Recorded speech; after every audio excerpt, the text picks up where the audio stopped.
Assalamualaikum everyone. I hope that you all are very fine. Dear learners, আজকের লেসনে ইংরেজি বাক্যে কিছু ভিন্ন ধরনের ফ্রেজের ব্যবহার নিয়ে আলোচনা করব। যেমন আমরা সাধারণত জানি ইট এর অর্থ হচ্ছে খাওয়া, ইটিং এর অর্থ হচ্ছে খেতে খেতে। যেমন ভাত খেতে খেতে এর ইংলিশ হচ্ছে ইটিং রাইস। কমপ্লেইন এর অর্থ হচ্ছে অভিযোগ করা, কমপ্লেইনিং এর অর্থ হচ্ছে অভিযোগ করতে করতে। লাফ এর অর্থ হচ্ছে হাসা, লাফিং এর অর্থ হচ্ছে হেসে হেসে। এই ধরনের ফ্রেজ কিভাবে ইংরেজি বাক্যে ব্যবহার করতে হবে সেটা নিয়েই আলোচনা করব মূলত আজকের লেসনে। এক্ষেত্রে আমি কিছু এক্সাম্পল সেন্টেন্স ব্যবহার করছি এবং প্রতিটি বাক্যের শেষে এই ধরনের ফ্রেজের ব্যবহার রয়েছে।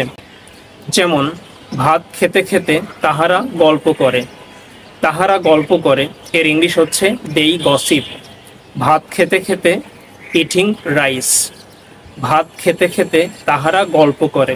তাহলে ফুল সেন্টেন্সটা হচ্ছে দেই গসিপ ইটিং রাইস। অভিযোগ করতে করতে মেয়েটি কেঁদে ফেলল, দ্য গার্ল ওয়েপ্ট কমপ্লেইনিং। সুতরাং অভিযোগ করতে করতে এর ইংলিশ হচ্ছে কমপ্লেইনিং।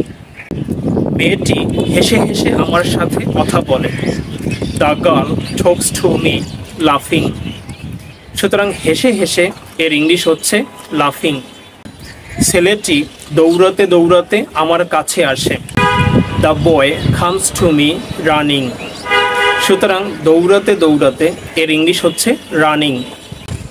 ছেলেটি কেঁদে কেঁদে শিক্ষকের কাছে অভিযোগ করে, ছেলেটি শিক্ষকের কাছে অভিযোগ করে এর ইংলিশ হচ্ছে the boy complains to the teacher.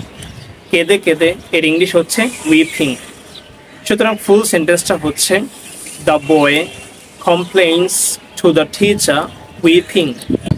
সে চা পান করতে করতে পত্রিকা পড়ে, he reads the newspaper drinking tea. সুতরাং চা পান করতে করতে এর ইংলিশ হচ্ছে ড্রিঙ্কিং টি। ফোনে কথা বলতে বলতে কখনো রাস্তা পার হইও না, never cross the road talking over the phone. সুতরাং ফোনে কথা বলতে বলতে এর ইংলিশ হচ্ছে টকিং ওভার দ্য ফোন।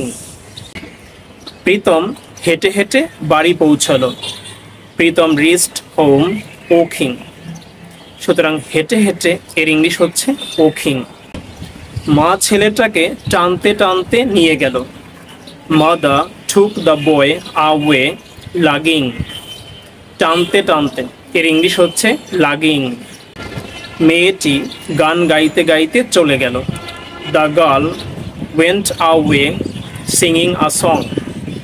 গান গাইতে গাইতে এর ইংলিশ হচ্ছে সিঙ্গিং আ সং। এবং গান গাইতে গাইতে এটা কিন্তু একটা ফ্রেজ।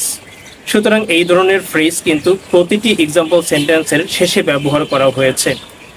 এখন তোমাদের কাজ হচ্ছে ঠিক একই পদ্ধতিতে একাধিক বাক্য তৈরি করে বেশি বেশি চর্চা করা। Thanks for watching.